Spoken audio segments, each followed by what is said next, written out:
Hotline. What's good? What's good, everybody? Mhm. Welcome back to another episode of The Urban Platform Speaks. Make sure to like and subscribe as you tune into the channel and check out the content. Hopefully everybody can hear me because I'm waiting for this my other computer to come up. But Mhm. yeah, man, it was a lot of interesting things that happened right throughout the week. Kendrick Perkins, Charles Barkley. Then you had Stephen A. Smith got pulled up on by LeBron LeBron. James. Yeah. So where y'all want to start at? So you gotta start with the obvious, man. You gotta start with the obvious. You gotta start with LeBron saying something to Stephen A. Yeah. So look, now with the LeBron situation, LeBron, like what did Stephen A. Smith say in the first place? He just said, I guess it's an accumulation of things that Stephen A. has said about Bronny not being, able or good enough for the league. Yeah, according to Steven, though, he thinks it's that last thing he did when he put Bronny's stats out there. And he said to LeBron, come on, man. You putting your kid in a bad situation. He's averaging 0.03 points, 0.0. So, it was like almost no stats at all. But he was saying it like that, like, stop it. He said, come on, LeBron, stop it. Enough is enough. Let that boy go down in the G League and get better and develop and that kind of thing. I think that's what Stephen A. believes triggered him. Yeah. But to be honest, in my opinion, I think even though Stephen A. Smith has still been he's been going kind of light on him. He could go a little bit harder. You know what I mean? They lucky they don't have me sitting on that ESPN panel, man, because that's just crazy, man.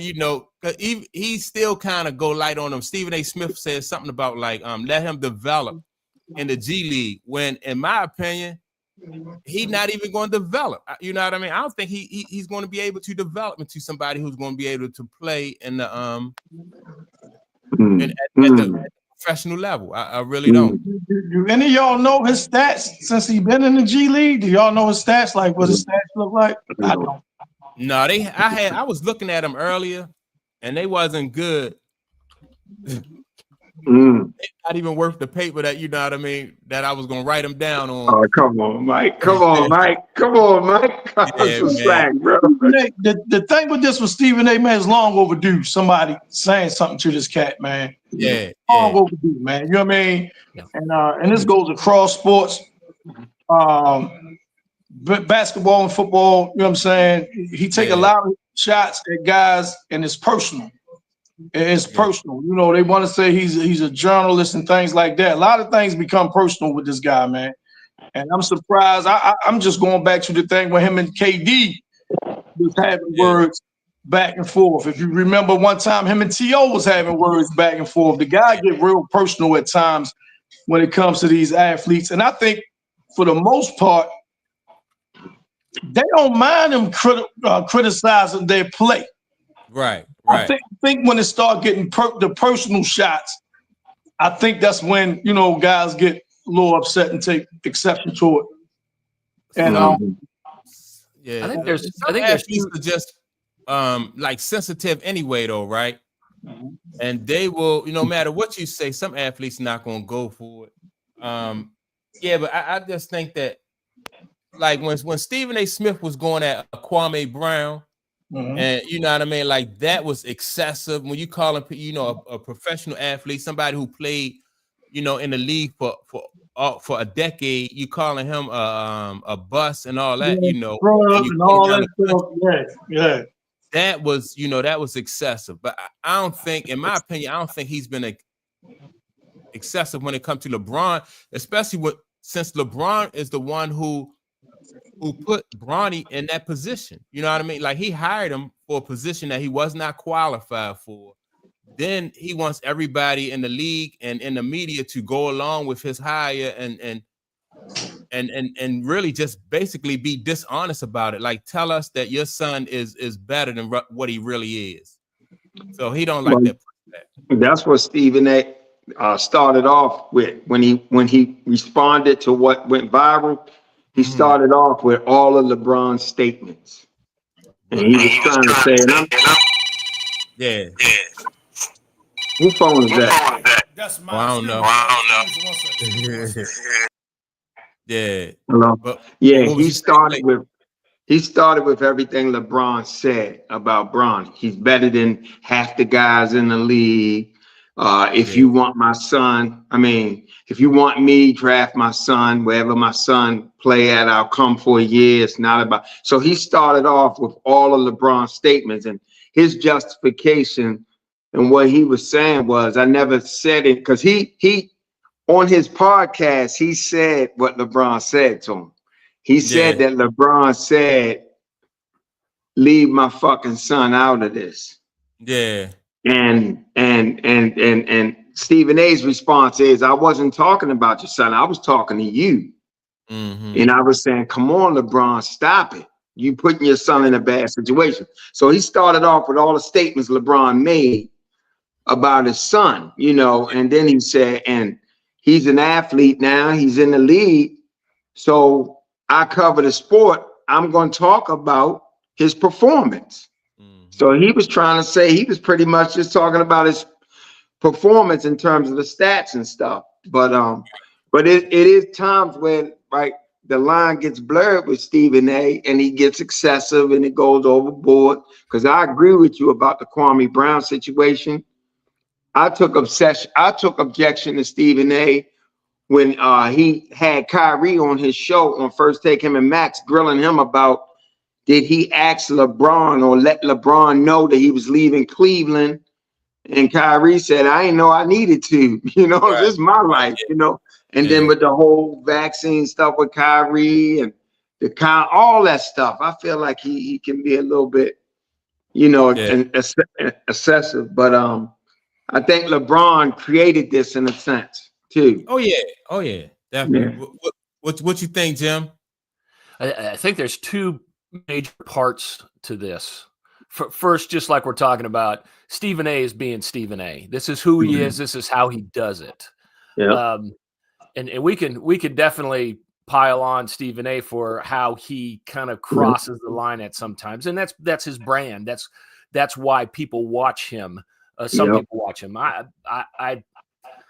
He has good takes at times, and sometimes I'm turned off by how he does that, right? And how he crosses the line. So that's not he's not my favorite. I don't hate him for it. I just know that's his brand. The other part of it is LeBron coming and saying what he said, and I get it. He's being a dad. He's being a family guy. And he wants to protect his son from what he perceives as some unfair dogpiling. Fair or not, we can all talk about Bronny and have our opinions about his play and the situation. LeBron doesn't give two shits about what we think, and that's fine. That's all good. But the why it was viral was him reacting, where he reacted, and who he was reacting to. And that's really how it all kind of came to a head. And I think LeBron, I got no problem with LeBron being a father and doing what he did. I think where he did it and the timing was probably a little ill-advised. See, and that's why I think it was all orchestrated, in my opinion, because you can't tell me that LeBron doesn't know what's going to happen. Cameras are rolling and everything else. I think it was orchestrated in a sense. I know that might be like conspiracy, but I really believe that because LeBron knows if he approached Steve, and then he did it in the middle of the game. Yeah. So and it gave both people some content, some fodder, some whatever. Now you got First Take leading off their show with this topic and this story. Yeah. So to me, it's hard for me to take any of this stuff serious. Go ahead, Tom. I'm sorry. I think definitely LeBron knew, people was going to see it, but that's the definition of on site. Sometimes, man, Stephen A, man, he gets out of bounds, man. So no, when I see him, I'm gonna check him and see if he got the same energy, which you see he didn't. Let me see if he got the same energy he has face to face that he does when he's on TV in front of the camera. But Tom, do you do it in the middle of the game? Well, for LeBron, when he did it, how he did it, he wasn't demonstrative. It wasn't like a whole lot of, you know what I'm saying, antics. He walked up to him, said what he said. That was it. Walked away. You know what I mean? Mm-hmm. A whole bunch of mean mugging. Wasn't no threats. You know what I mean? If I see you again, you know what I mean? Smack shit up. Wasn't nothing like that. I'm coming to you as a man. Yeah. You know what I'm saying? You was being disrespectful. Don't do that again. And that was it. He walked away. You know what I'm saying? But I think Stephen A should have been called out on his disrespect of players a long time ago, man. You know what I mean? Yeah. Well, hasn't he been though? Hasn't Stephen been called out before? Not face to face. He has. I think he has, right? But what's it? Terrell Owens. T.O. ain't seen him face to face because T.O. said, not face to face. Yeah, that's what I'm saying. If I see you in Colorado, like you wasn't saying all that when we was at the game, then you come on here and call me this and call me that. You ain't had the same energy when I saw you on the sideline. Right. If I see you on the sideline again, I'm gonna drag you. Right. Their last encounter wasn't face to face, but remember, T.O. went on his show and said, Max seemed like he more blacker than you, Steve. Remember when they got into that altercation on his show? I remember that. Yeah. So. But let me ask y'all this then, right? Because all right, so Young Disciple, welcome to the chat. Young Disciple said that that LeBron had every right. But let me say this: if you put your son in a boxing ring, can you get mad if somebody hit him? He put his son in that situation, and look at it. LeBron has other kids. He has another son and a daughter. They don't talk about them. They talk about the kids that he put in the ring, and that's Bronny. So, you know, I don't think it's out of bounds for people to criticize his game. I don't think he had a problem with him criticizing Bronny, saying he's terrible. I don't know if that was, and I don't know. You know what I'm saying? I'm just speculating. I don't know, but I don't know if that was it. I think what it was is the personal part that came with it. Saying Bron is a scrub, he can't play, that's one thing. You know what I mean? When you start tapping into stuff that's more of a personal nature, that's when I think, you know what I'm saying, might have rubbed LeBron the wrong way. But I'm just speculating. I don't know. Yeah. I mean, I think you're right. LeBron does have a right to say it, but also Stephen has a right to critique him. So now it comes down to perception and how you perceiving it. How's LeBron perceiving the criticism? He felt like it was personal. It triggered him. Stephen A, to try to justify it, he's saying, I'm covering the sport and I'm talking about his performance. So, you know. I think LeBron lacks awareness that what he said and where he said it isn't going to help him at all. Exactly. I don't think the perception is going to be positive for LeBron. Even though I feel like I ain't mad at him for saying what he said, but if he had said it behind closed doors, hadn't made it viral, I think he would have just had as much impact on Stephen A. And Stephen A. himself said, I wasn't ever going to talk about it after the fact, except for it went viral. Yeah, and so that's a good point, Jim, and because that leads me to this, and I want to, and it leads me to think about like LeBron James, his decision making. Like a lot of what LeBron James been doing in the media lately has set him up for, to be criticized the way people criticize. Like now people might see the way he approached Stephen A. They might see that as a win for LeBron. When in the long run, that may hurt LeBron. That may come back to bite him, because physically he couldn't do anything to him. And then later on, when people hold grudges, when they see you act like that in public, that might come back to bite you later on.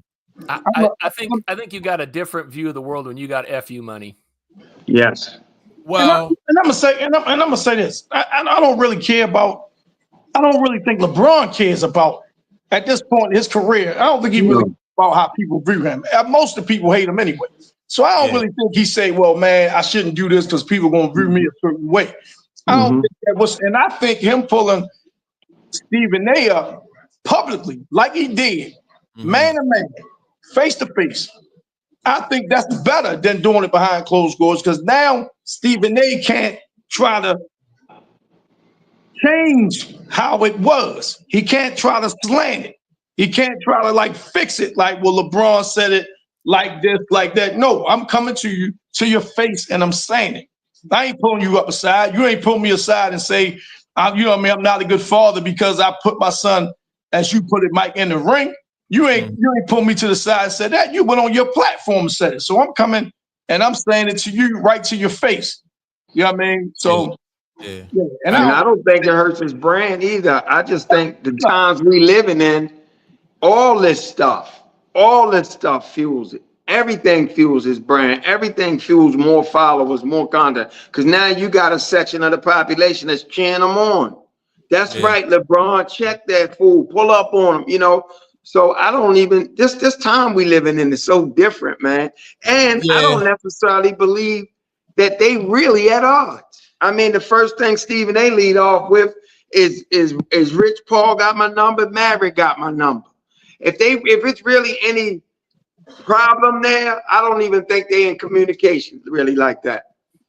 Yeah, I don't. Let me speak to like what Jim said about FU money, right? I think that FU money thing, I think it's a it's kind of like a misconception, right? Because I see it like this: when you speaking about your brand and you speaking about appealing to the masses, that's one thing, right?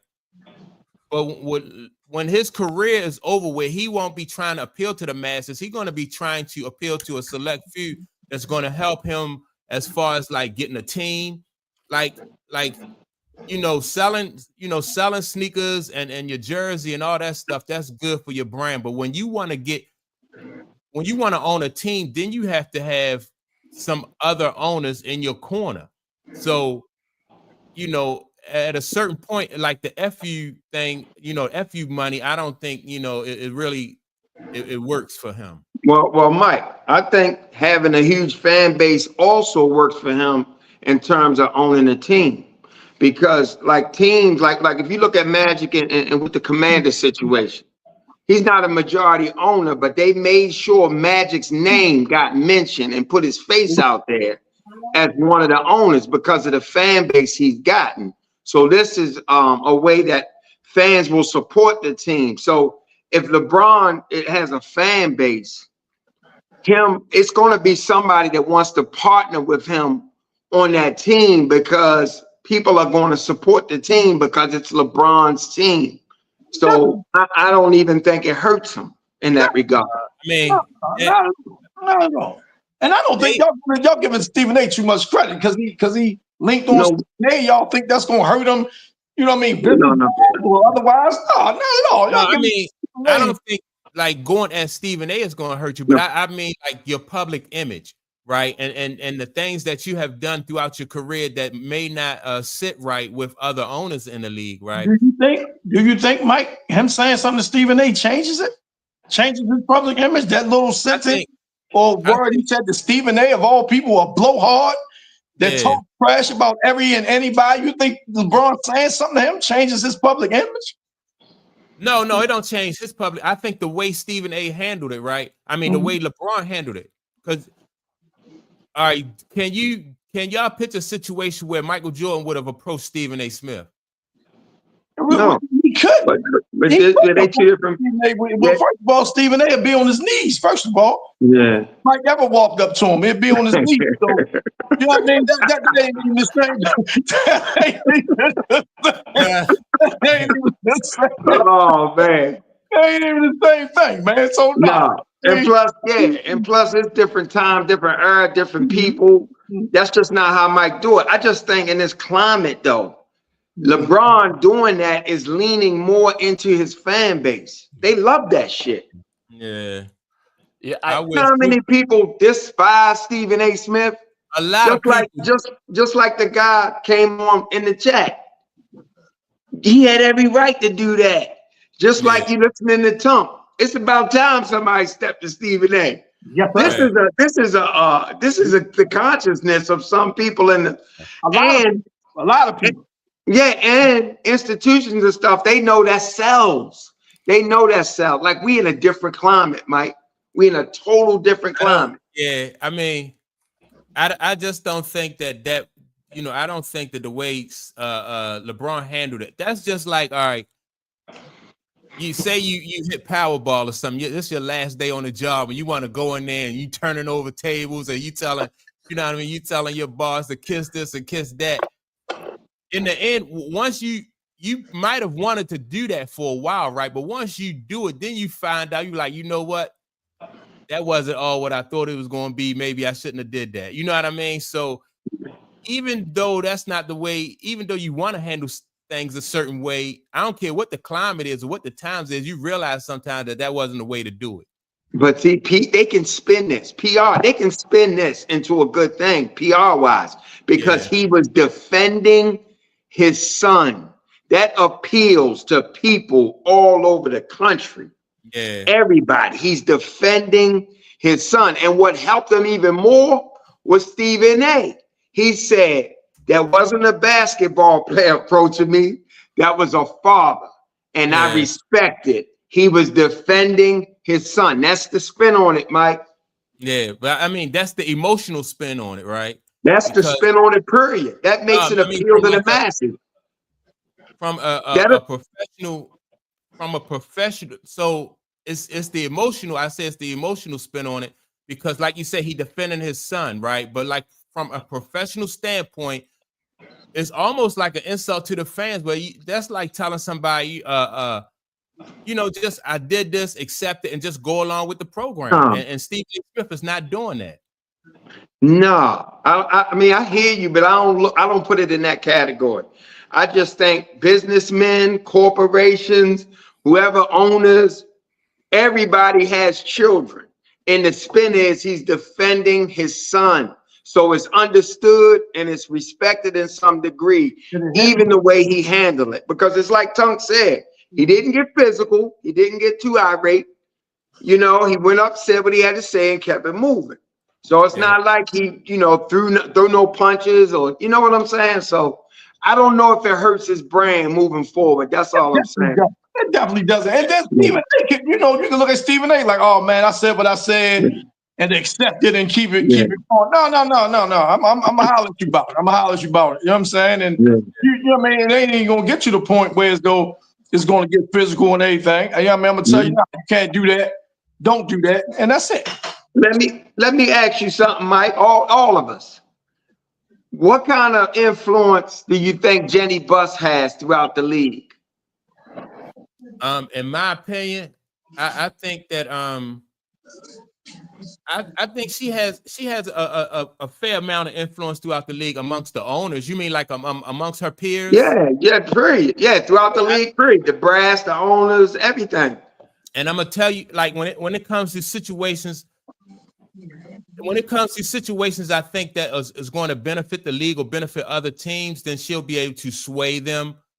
It depends on like the situation. Like if she is asking for something that's going to benefit the other teams in the league, then she'll definitely have some more pull. And you think she has some relationships too, right?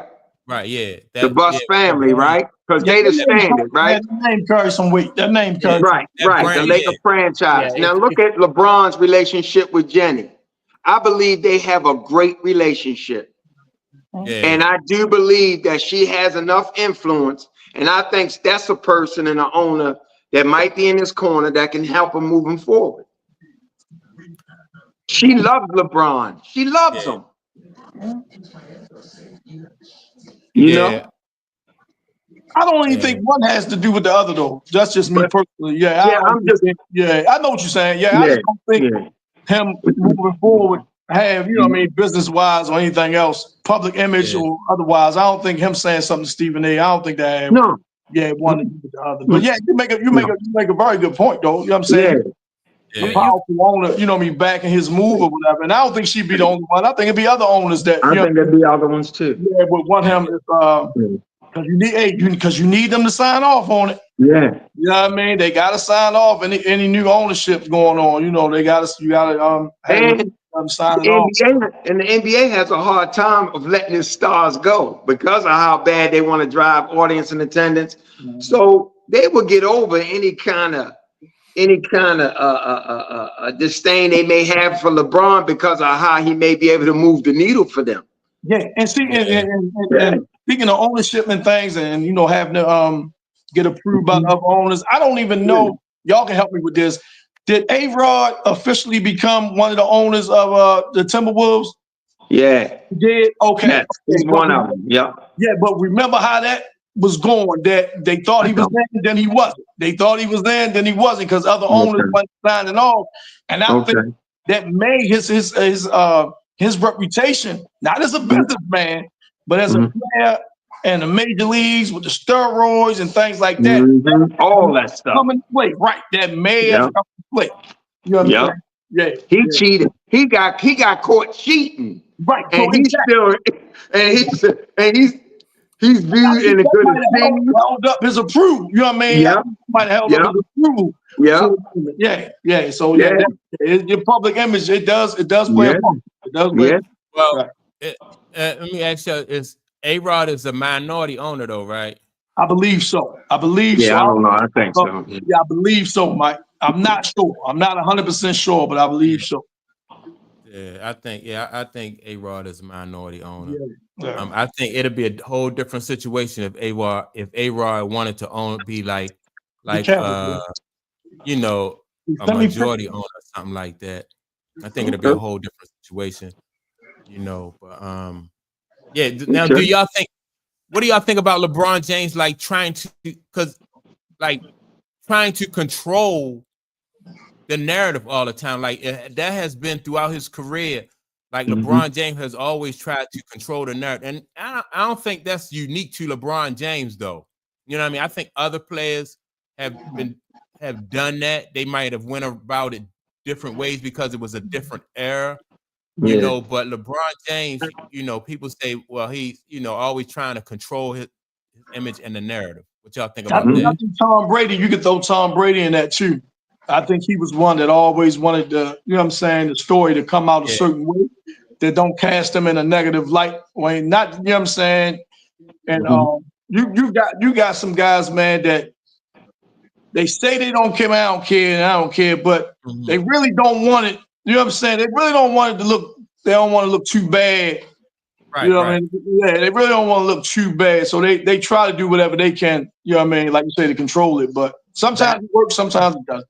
Back in the day, you guys remember Jordan was when he blew up, he controlled everything about his image and the stories, and he had a machine around him that helped him control everything. Yep. He had media players. He had people in the media partnering with him to protect his image. Yeah. Ahmad Rashad was Rashad was to Jordan what the dude Wemby is to LeBron today. Yeah. You know what I mean? Yeah, that's right. That's a good comparison. That's a good comparison. And it's a female reporter also. She went on record saying that it was certain things with Michael they wasn't going to report. He had this control over them, like he charmed them. And they just was going to protect him, man. And also, I think the NBA wanted his image protected. See, all right, now we segmented into something different, right? Yeah. We talked about this a couple of weeks ago about Anthony Edwards not wanting to be the face, right? Now I don't know if y'all down with the backstory Anthony Edwards going on with the sister he had the kid with. Right. He's saying that he don't want no parts of the kid. He don't want no parts. The kid gonna be a fatherless child. Things like that. It's only monetary, right? Now, if he was the one. Now that's part of the reason that he don't want to be the face because they're going to pull back that curtain. You know what I'm saying? They're going to pull back that curtain, and everything he does is going to be scrutinized under the microscope. Now, I don't blame him for that, but you can tell he's still an immature young man. Yes. I mean, some of the things he say, some of his actions. He's still an immature young man. So at least he's self-aware to know, like, man, I don't need that. I'm not ready for that. That's Yeah. right. I don't need that. You know what I mean? People will be looking at me, and I'm gonna be under the microscope. And it's a lot to carry. When Bird and Magic, even going back to Doc, when Doc came over from the ABA, they made him the face. Bird, Magic, Mike. It's a lot. LeBron. It's a lot with that. It's a lot that comes with that. That's a great point. That's a great point. Because you got that girl pregnant. I mean, I've heard that. I've seen the picture. Man. And I think she's older than him, too. Yeah, she's 38. Yeah. She's 38. So she got the text. Aunt was saying, like, nah, I don't want the kid. If you had a kid, you're on your own. The kid gonna be a fatherless child, all that. He just won. They say he just won a victory in court. She went to court in California, claiming to be a California resident. California is not a cap on child support. 50-50.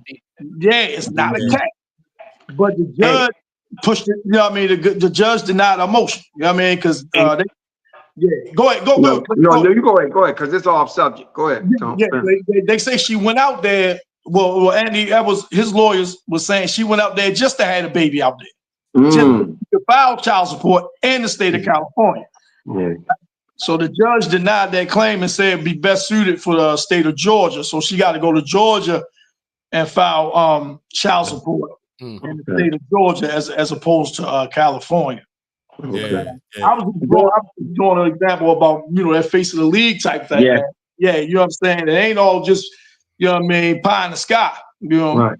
Yeah. Going back to what we was talking about a little bit last week about I think it came up that like that Mike and them didn't talk about the older players in a negative way, right? They didn't do that. Like somebody said something about the nostalgia, but they didn't ever say nostalgia killed their game. Well, I do remember this, and I thought about this after we finished the conversation.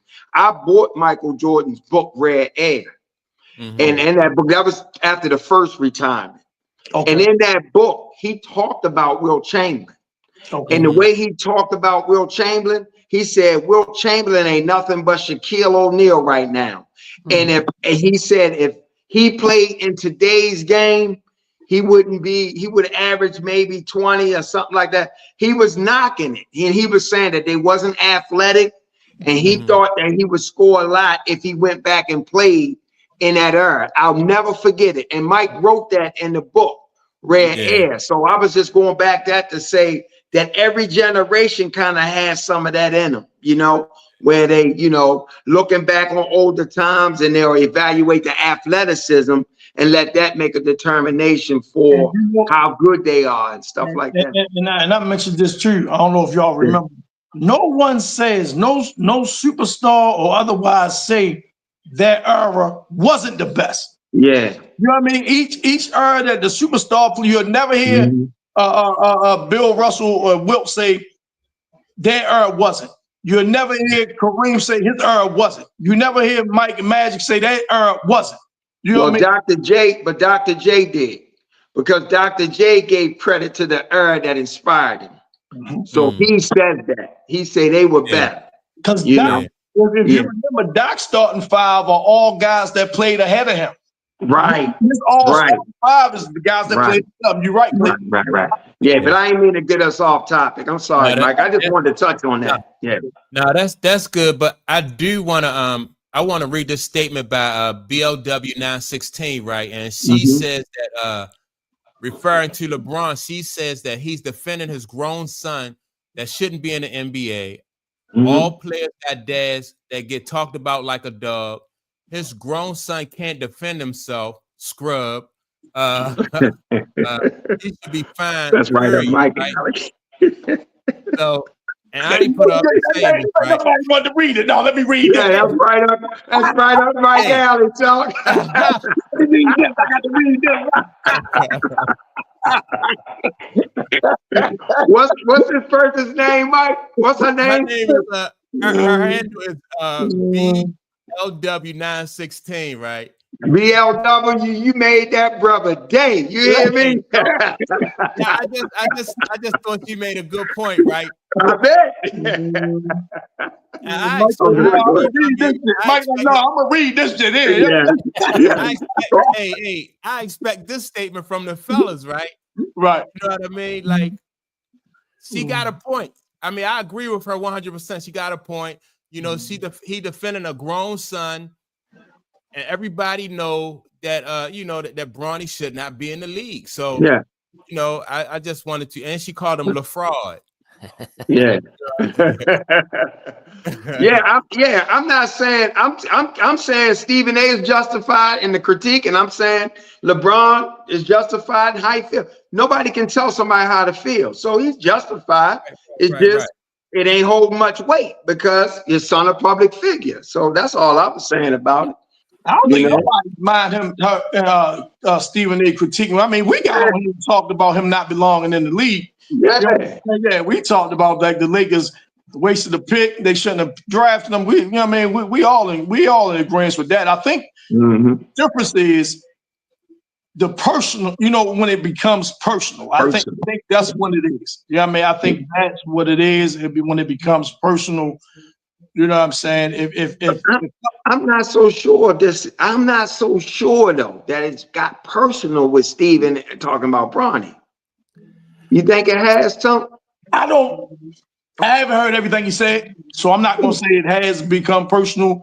But if it gets to the point where you're questioning LeBron parenting skills, you know what I'm saying? You're questioning his parenting skills or something like that. I think that comes across the line. You know what I'm saying? Not a good father if you putting your son and that. No, I'm not saying he said it. Yeah, he didn't say that. Yeah. Well, was that insinuated though? Is that insinuated? You know what I'm saying? What type of father are you to put yourself in this situation that he's not ready for? You know what I mean? Like I say, he hasn't said it, but like Mike say, he insinuates that. Hey, Jim, what you think? What you think, Jim? I think Stephen A. Smith is maybe the face of all the collective criticism about the situation. And because he is such a big personality and he is who he is. And I think maybe it was some just personal release to say, hey, if I want to hit back against all of the criticism, who am I going to hit back against? Well, it's definitely be the loudmouth. Yeah. That's true. And I think that just like I think those professional athletes are very sensitive to certain things. You know what I mean? So I think they're very sensitive. But like I've been saying, I just think that LeBron could have handled this differently. What would you guys say, Clayton? Nothing. I'm just listening to you. I was just saying I think this whole generation's sensitive, but that's just me. Yeah. I'm being old, get off my lawn. Jim, in a sense, I think we all even though I'm the baby on the group, I think we all you know what I'm saying, like, back in my day, or we all suffer from that from time to time. You know what I'm saying? Yeah. No, I think, Mike, what I was going to touch on is the athletes being real sensitive. Because I feel like they have to have thick skin to some degree. Coming up through the ranks, you get reporters write about your game. You get critiqued, criticized, some get praised. So you do have to learn to develop a thick skin. Now, I do think some athletes just don't have thick skin, like a KD and some of these other guys. But you pretty much got to have a thick skin on that level because it's so much stuff being said about you. Let me tell you why I push back on that, right? Okay. I just recently watched a clip of a comedian who went off on a heckler in the audience, right? You talking about Donnell? Donnell? No, it wasn't Donnell. Dave Chappelle homeboy Donnell? No, him too, though. Okay, yeah, go ahead. I'm listening. If you go to comedy shows, a lot of those comedians do not like to. Some of them can handle it, but a lot of comedians are very sensitive. And for people who make a career out of insulting people and talking about people, when when it's turned around on them, they get really offensive, and you can see some comedians be ready to fight each other and stuff like that. So I say that to say that I think that a lot of people are a lot more sensitive, especially successful people, more sensitive than I think what we really give them credit for. See, yeah, and I just think you can't give you can't give that blanket statement to all. I just feel like once you get used to people talking about you and being in the public eye, eventually you get immune to it and you develop thick skin. If you have the option of ignoring it or walking, like for instance, like sometimes when we post on here, I can not look at the comments, right? I have the option of reading the comment or not reading the comment. You know what I mean? But if it's in your face and it's something that you eventually it will wear on you, and I think that's with everybody. But let me say this, Mike. Can't you sometimes anticipate what the comments are going to be? Yeah. I can and that's what I'm saying. You get to that point. You know what's coming, so it don't even have an effect. You know what I mean? Let me give you another analogy. Mm-hmm. That's just like say like if when the police interrogate somebody, right, and people break down under pressure, and say that same police that is interrogating people, when it turns around and they have to be interrogated, they also break down under pressure. Now they have experience with interrogating people, and they have experience with, you know what I mean, getting people to confess to stuff. But when you apply that pressure on them, they will succumb to that same pressure that other people succumb to. So it's about basically what position you in. Well, do the consequences have any effect on it? So in other words, when you're getting interrogated, you're talking about possible imprisonment. But I'm talking about just people saying negative things about a superstar. That's different.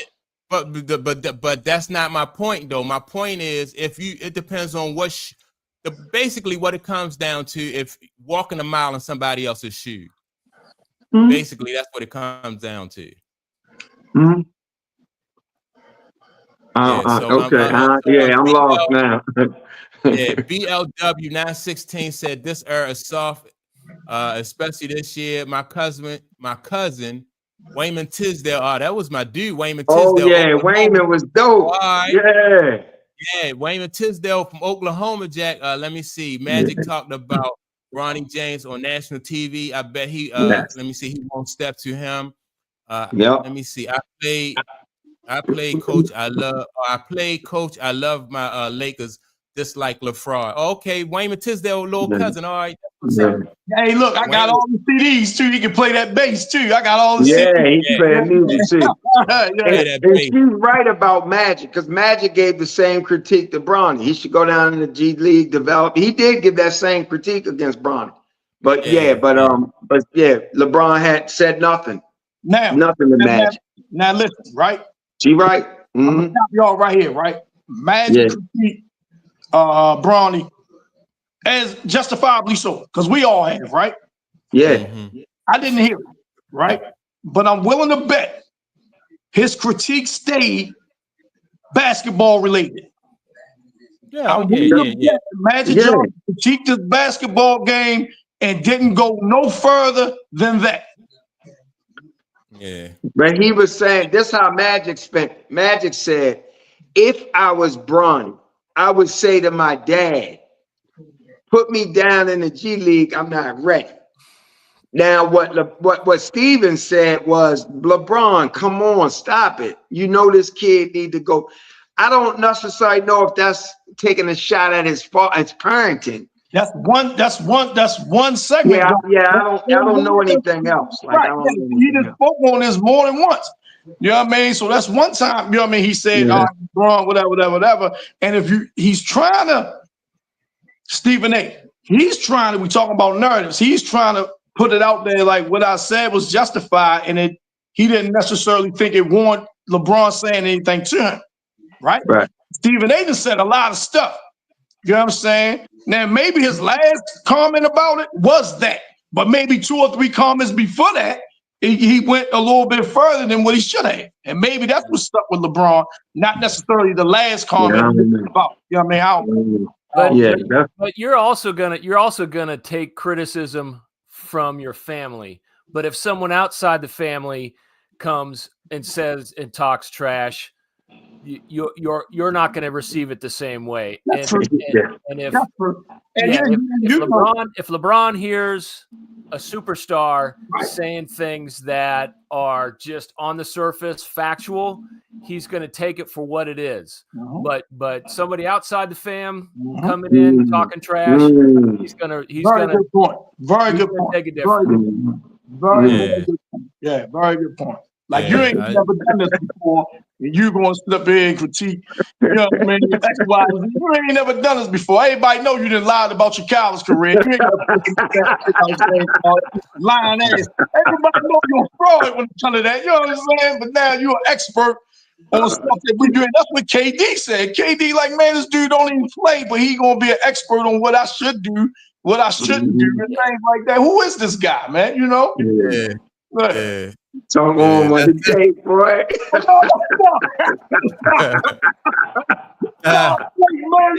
that dude, Stephen A, man, that dude crosses the line, man, all the time, man. All the time he crosses the line, man. And that man, and he didn't got away with it too long. No, I don't think nobody, like I was saying, I don't think nobody actually pulled him up in public. I don't know about private, you know what I'm saying? But I don't think nobody, you know what I mean, got in, like Stan had that same energy. Have it now. Yeah. Like my man Juvenile said, you holler like a mother, holler at me now. You know what I'm saying? Hey, had that same energy. He's being the same person he's been for 30 years. True. Yeah. That's true. Well, that's his brand. The different you saying who's been the same person? Stephen A? Stephen A. Oh yeah, and the difference now between when Stephen A, because I remember years ago we used to talk about Stephen A, and the difference now though is the fact that Stephen A is social media. Like people have the opportunity to fight back and to, you know what I mean. That's why Kwame Brown blew up the way he did, because he created his own platform. He put his own narrative out there. And he also used that platform to expose what Stephen A. Smith was doing to not only him, but other players who didn't have a platform. So that's the difference. I don't know. Y'all can tell me this. He just signed a new deal with ESPN, 100 million, 4 years, whatever. Yep. So it's working. Whatever that brother's doing is working. It's working. Right? But I think, now y'all correct me, I think if more athletes start, when Stephen A get personal and cross lines, and it becomes something other than critiquing they play on the field or they play on the court, if more athletes got with him, Stephen A, let me holler at you, I think he would begin to change. He would begin to change how he critique people. He would keep it more so professional, and it won't go over into personal critique and personal, you know what I'm saying, attacks. If more players was like, Stephen A, let me holler at you. You know what I'm saying? Let me holler at you. Just like on social media. I see Clayton, I can say, Clayton, man, this, that, and this. But if I see him on the street, the energy gonna be different. You feel what I'm saying? Right. You a gym, Mike, hey, man, when I see you, boy, you ain't this, you ain't that. You think you just did this. But then when I see you, hey, Mike, how you doing? No, fuck that. You know what I'm saying? You know what I mean? So, that's just my take on it. Yeah, but let me say this, because you have a lot of podcasts now where there are athletes who are talking about the sports, and do y'all see a difference in like the way the athletes speak about other athletes when then somebody like Stephen A. Smith or somebody, you know, like other people in the media who didn't really have the careers of athletes? Like athletes, I think, in my opinion, they show a different level of respect to you know, other athletes when they speak about them. That's true. That's true. Because they know what it takes. You know what I mean? Most of them, I think, know what it takes. You know what I mean? Even if they don't have the success, you know what I'm saying, or some of the, you know, the Tom Brady's, the LeBrons, the Mike Jordans, they know what it takes for them guys to get to the level that they got to. You know, because I was doing it and I wasn't even close to these guys. So I know what they had to do. I know the sacrifices they had to make. I know the hours, the work they had to put in to get to that level. So I definitely think it's more respect coming from guys who has done it. The only time I seen athletes kind of lean into a negative narrative that was out against other athletes was probably Matt Barnes and Steven Jackson when it came to Kwame Brown. They had their little problem. That's another thing that blew Kwame up because he addressed those two, you know, because they was kikiing and laughing about something that got said on their podcast regarding Kwame. I think Gilbert Arenas brought it up or something. Them guys, or was it Jeannie Buss? Yeah, them guys run. Yeah, Jeannie was on there, but I think it might I think when Gilbert came, they mentioned that or something. But anyway, that's the only time I can recall. But for the most part, because they know what it takes, man. Kwame for a minute because of Stephen A. I think he became low hanging fruit for other guys to take shots at. Yeah, right. And I think because of Stephen A. and because him playing with Mike and not necessarily justifying that #1 pick and things like that, he became so Stephen A. can talk about him, so I can too. You know what I'm saying? And I be, but then with Kwame, like you said, he got his own platform and start shooting back. You know what I mean? All that changed. You know what I mean? The Rabbit got the gun now. Now the Rabbit got the gun, so it's a little different now. Yeah. Oh, but when they joined ESPN, his first take, like Kendrick Perkins, to me, he's starting to lean into that same thing Stephen A. does.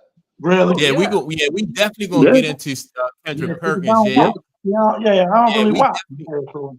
We definitely got to get into Kendrick Perkins because Charles Barkley went off on Kendrick Perkins, right? Yeah, touch on that. I'm in the dark on that totally. I'm in the dark on that. I don't know what happened with that. I got some audio too that I want to play about I knew he was coming through with the audio. Yeah, man. Charles Barkley went off on him, Jack. So yeah, but I want to let me see. BLW 916. She says that women can talk basketball. I'm a lady that love basketball. LaFraud should have went off on JJ or Redneck JJ for calling black women the N-word. Zero respect for LaFraud, right? And so she referring to LeBron. There was some allegations against JJ Redick and a young lady that he was dating, and the young lady alleged that he had, used the N-word when referring to her. And so LeBron, he did get a little bit of pushback because he didn't really address that. He ain't speak to it at all. But I wanted to say that women can talk. Before we go to the Charles Barkley, right? And women can talk sports, and they do the sports show that the women talk. I like when you have all women together on the same show, right? And the reason why I like that, like those young ladies who is Nguma Gay and those other two ladies when they be talking about college basketball. And I think that type of atmosphere for women when they have is all women and they don't have a man in there trying to mansplain. Right, to or even try to mansplain or even try to take over the podcast. Just allow them to give their perspective and their points of view of the sport. I think that's a great platform. Not that I think that women and men should always be segregated, but I like that though because it just seems more organic, the responses and the atmosphere that they are operating in. So I want to know from BLW 916, does she think that's a good? What she think about that point of view? I like Monica McNutt. I like how she explained basketball. I like her views and her takes on the game itself. I like those young ladies you were talking about. Elle Duncan can articulate herself well in that space. The only thing I don't like is sometimes, not all of them, but a lot of them are trying to push people on the public because they are still focused on black women not getting their just due. So you get a lot of that bias in their commentary, but they're very well versed in the game and stuff. and I like it. Yeah. So, but when you say they trying to push people, like what do you mean? Like, you know, like the whole, you know, just like, well, okay, but Asia Wilson, last year they were saying she's the MVP and it wasn't even halfway through the season. And Asia need to be this talk. We need to start off with her. We need to talk, you know, Asia should be the focal point, all that kind of stuff. It's like people decided, and regardless of what you want to push, people decided. And even with this Kendrick Perkins thing and Charles Barkley thing, one good thing that Stephen A said and pushback was, we talk about what the public is interested in. So I also heard him say something about, and he contradicted himself, something about Juju should be being talked about like Caitlin. Juju is a phenomenal player, but the question should be, why isn't the public more interested in Juju? You know what I'm saying? Because the news media and the media is going to talk about what the public wants to hear and what they are interested in. Just like with this podcast, Mike, you put a Caitlin Clark topic or something like that topic, the views go crazy. But then when you do another topic, it's not as much, because you got to focus on that. What they are focusing on is what people are interested in. Now, Juju is phenomenal, right? But the thing is, she's smooth. She's not animated. She's smooth. So for whatever reason, it's not doing the same thing that what Caitlin did, because she was animated. So I just feel like pushing. That's the only thing I don't like from the media, is trying to suggest what people should like. Just let people tell you what they like, you know. Yeah. But I like all those ladies you talk about. I love it. Yeah, I dig Monica McNutt too. I think Monica McNutt probably was just like, you know, like want to be like, you know, show Asia, you know, show Asia some, you know, or give her flowers, because, you know what I mean, she put in the work, and we can't. It's almost like the situation like with somebody like Tim Duncan who gets overlooked sometimes, you know what I mean? So I took it like that when she said, you know, give Asia her flowers, because some players don't really get the love that I think that they you know what I mean, or the appreciation that I think they should get. So and as far as giving her flowers and talking about it and shining a light on her accomplishments, I'm with that. What I'm saying is them saying who Nike should be doing, what this, that. It's like you talking about selling something. You talking about now somebody selling something. Who are you to tell a company who they should sign when the company is looking at metrics like what's going to sell? That's the only thing I'm saying. And then they trying to tell the public who they should like, you know, that kind of thing. As far as shining light on her, absolutely, because the girl is phenomenal. But that's all I'm saying. It's a fine line between that. They do a lot of that to me. Yeah. BLW, BLW 916 said Jane Kennedy was her idol. Loved her. Yeah. She went way back. Love Jane Kennedy. The women on ESPN I don't like, though. They in bed with the fraud media.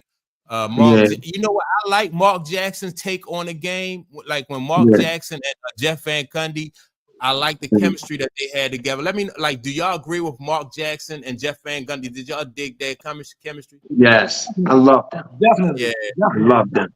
Yeah. What you thought about? Both of them knew ball, man, and then they brought a little humor to their broadcast too. You know And I thought it was real and genuine with Mark and Jeff Van Gundy. I didn't think that it just seemed real. You know what I mean? You had, like you said, two dudes just pushing back on each other. You had a coach's perspective. Well, both was coaches, but a coach and a player perspective. And it brought some comedy too. I dig the chemistry between those two guys. Yeah, they were great. Daddy was. Yeah. They had everything I don't have: charisma and knowledge. Man, you Jim a trip, man. Yeah, they definitely were knowledgeable, man, and they kept you engaged. You know what I'm saying? Because I was like, I'm one of them people that I don't like listen to the commentary a lot. I get that from my pop. I don't like you telling me what I'm watching. You know what I'm saying? But I can listen to them do a game. Yeah, I can listen to that. Yeah.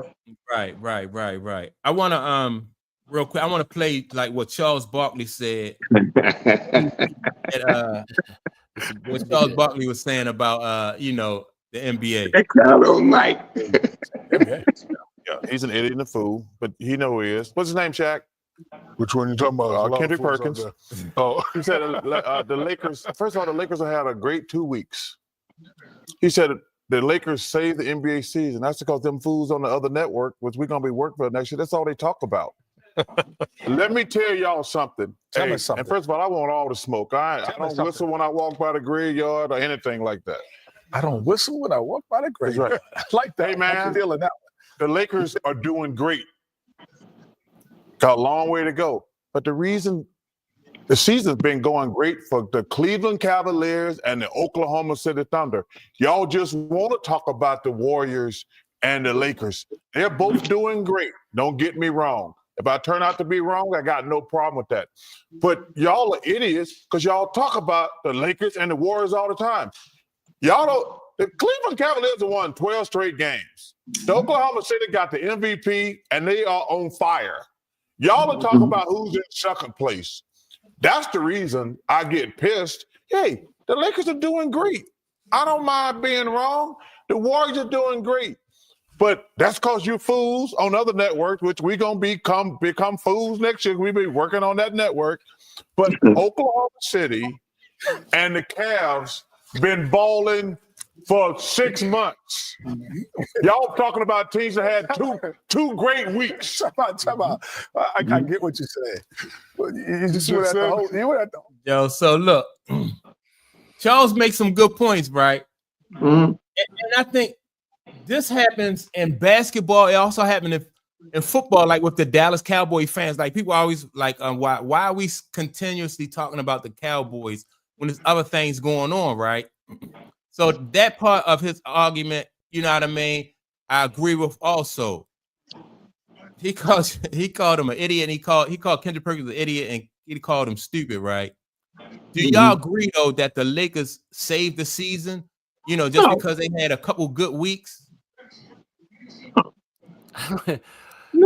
I'm still of the mind that this season is kind of lost, right? We've talked about it for months. It's that the ratings are down. There's a fundamental problem with the game. That aside, I think Charles kind of is being. He's speaking the way he always thinks about the game, and he gives an honest opinion, and he's calling out Fox and Big Perk and not Fox, ESPN and Big Perk, but there's other guys too, right? That guy Nick Wright on Fox.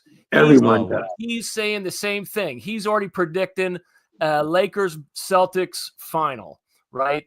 And I'm still kind of in love, regardless of the product and how we think the product is lacking. I still kind of like. I'm with Charles, man. I like the story about these young teams doing what they're doing, and guys that we're not very familiar with, but we're learning and seeing their game. And Cleveland and their backcourt, which I think is great, and the kids at OKC, it's at least it's a little bit interesting to watch them than the regular old, chuck it up for three or dunk it. Mm-hmm. Yeah, but let me ask y'all this real quick, Clay, before you say why is it like why do they feel like we gotta like we can't appreciate the current generation and then the new generation coming in? Because I remember like watching basketball back in the days, we liked the Lakers and the Celtics, but we was excited about Mike and Mike too. You know what I mean? I don't understand why do they think like we can't be excited about both generations, like the current generation and the new generation coming behind them? Is that a question? Well, I mean, if y'all want to elaborate on it or comment on it, because I just think that, like I said, back in the days when Mike, when Magic, Isaiah, and Bird was playing, we still, everybody was still excited about like what Mike was going to develop into, but now it's like everybody is just relying on LeBron and Steph. I'm a chime in, and Clayton spoke to this. It's like it's put out there. This is the talking points. This is what we want to push.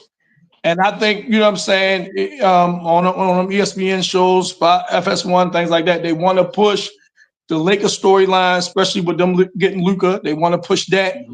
Boston, I don't really have a problem with them pushing Boston. They're defending champs, things like that. But you don't hear nothing about Cleveland. And maybe the thing is, well, they got to show me in the playoffs, right?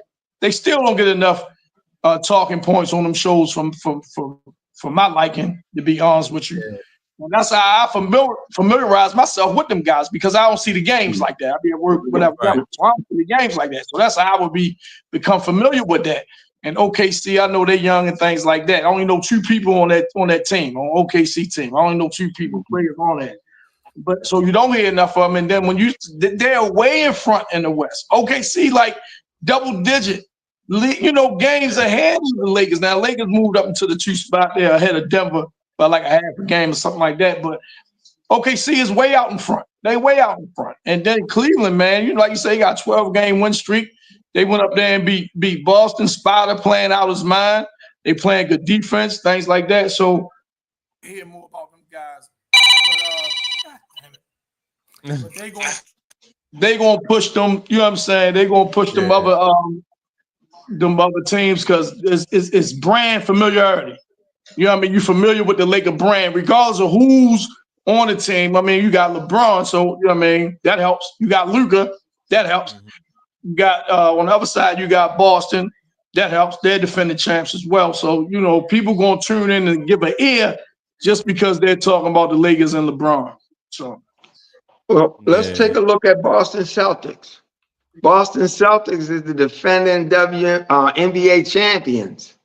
So the question becomes, why isn't the general public interested in that team?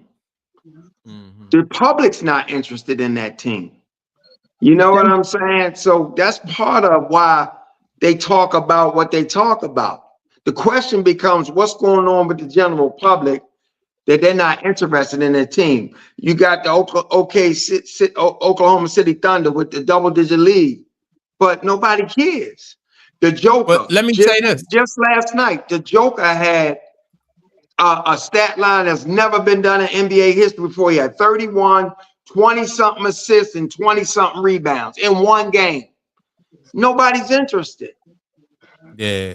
Well, when you talk about like the quality of play, though, I think from watching OKC, I think like they play better basketball. Like they're more aesthetically, they better to watch than the Lakers. Right. You know what I mean? Because I just like their style better than the Lakers. So I don't know why they don't get pushed more. OKC don't. But because the public ain't in love with them. Mm. That's the thing I'm asking. Why the general public is not in love with them? Jason Tatum. He superstar on Boston. They won it all, Brown, but the public is not in love with them. And they got mad visibility. They was in the finals last year. The public is not in love with them. But that's the product that we have these days. But I mean, but Mike just said it. These guys play a great brand of basketball. Yeah, I don't understand. I like to watch Cleveland too. I like to watch Donovan Mitchell and the dude Garland. What's his name? Darius Garland. Yep.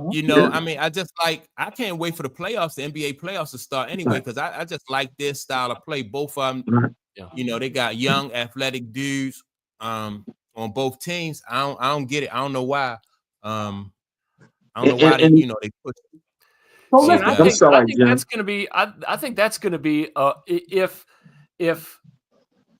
Celtics and the Cavs make it to the conference finals. I think that'll be a fun championship. Yeah. Me too.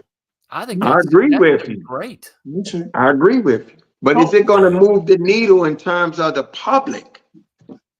And it won't because of the overall perception of the product the way it is right now. Right. I think people so turned off about it, man, that that I don't care who's in the if it's not the Lakers and Boston and the finals, I think that the eyes aren't gonna be on it like that. I don't think the eyes are gonna be on it like that. Now if you take Steph Curry and Golden State, the public still loves Steph Curry. Yeah, they do. I like what I'm saying. Yeah, now I got it. Like that's why I didn't mention Steph Curry, right? Because I like their style of play. Right. I like what I'm saying, especially with the addition of Jimmy Butler, because Jimmy Butler brings that mid-range game. He brings that toughness to their, more toughness to their team. So I like that. What I see, you know what I mean, from them. But Barkley mentioned them. Barkley said, y'all keep talking about Golden State, but the public loves them. And what he gives, what Jimmy gives, because I was talking to a dude and he was saying that Jimmy, they should have just kept Clay, instead of trading, for Jimmy. But I think Jimmy gives them a different dynamic than Clay did. Clay really wasn't a mid-range guy. Clay gets you the free throw line a lot. Jimmy does. Clay lost a step or two defensively. Right.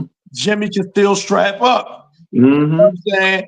Jimmy played in size, whereas though I don't think Clay did. You understand what I'm saying? Because Clay, 6'7", 6'8".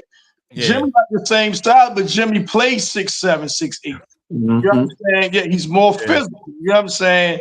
And things like that. I think he had a game since he's been there where he shot like 17, 18 free throws. You know, Clay is not getting to the line like that. So at the end of the day, the production, might be around the same, but it's how you get it. It's how you get it. Yeah. I mean, it's just with Jimmy there, it's just a total, it's just a different complexion. You know what I mean? Like you said, he's more physical. Right. And he has that defense that Clay lost. Clay really did when Clay was in his prime or before he got hurt, he didn't get enough respect, I don't think, for his the defense that he brought to the team. He did. He did. And they missed that. Yeah, definitely on the perimeter for sure. On the perimeter for sure. Yeah, man. So let me ask y'all this: do y'all think that like Kendrick Perkins, like the comments that he made, what do y'all think? Like, is he trying to more so be like a company man, like when he make comments like that, or do y'all think he really believes that the Lakers saved the season? Well, whether he believe it or not, he totally missed the mark. Like I don't understand that statement at all about their safety season. Now, this is before Charles Barkley was in response to what Kendrick said, right? All right, so what did Kendrick say? He said that the Lakers, because of their last 2 weeks of play, they saved the NBA season. And as a whole, or them as a team? As a whole. Get out of here, man. Hell no, man. Yeah, so I don't know if Kendrick Perkins was just trying to move the needle or say something, you know what I mean, to get a rise out of people. But you say, that's the company line. Like you say, that's the company line, Yeah, I just agree with Clayton. I just think that was he just missed the mark with that, and he set himself up for Charles to go at him. I was watching this young lady. She got a show, Courtside Club, and it used to be a part of ESPN. And she talked about this very subject, and she said, and I want to ask you guys how you feel about. I like what Charles said about the LeBron Michael Jordan debate. He was like, that shit is tired now. Like that whole GOAT debate, it's ridiculous. And they still doing it. But she talked about that. She said whenever LeBron and Mike came up on the Courtside Club show, they would make that the title and make this. So she said she's familiar with them pushing you to talk about certain things, leaning into certain things. So ESPN is structured that way. So they're trying to feed what their data suggests, that this is what people want to hear. That's why the Cowboys lead off all the shows during football season, no matter what show you turn on, because that's the data. The data is showing that. No matter how horrible they are. Yeah. Right. The data shows that. So I think now you say what you want about LeBron, but LeBron has a huge fan base. The Lakers is a storied franchise. They just like Dallas somewhat in the NFL. So it'd be a bigger story if the Lakers don't make the playoffs than it will be if Oklahoma City win the title. Yep. The Lakers not making it is the bigger story. That's right. You know, and that's but that's what the data suggests. Yep. So this is why they lean into these topics. But like you say, Clayton, it moves the needle. It moves the needle. Whatever moves the needle, that's what they're going with. That's what they're leaning. Yeah. But don't get me wrong. I feel Chuck. He on point with everything he's saying. You want to talk about second place team, but I would say to Chuck, don't direct it at ESPN. You got an audience you talking to. You need to talk to the audience. Why y'all so in love with the Lakers when Oklahoma City is doing what they're doing? Speak to the audience. Yeah. You know? Yeah.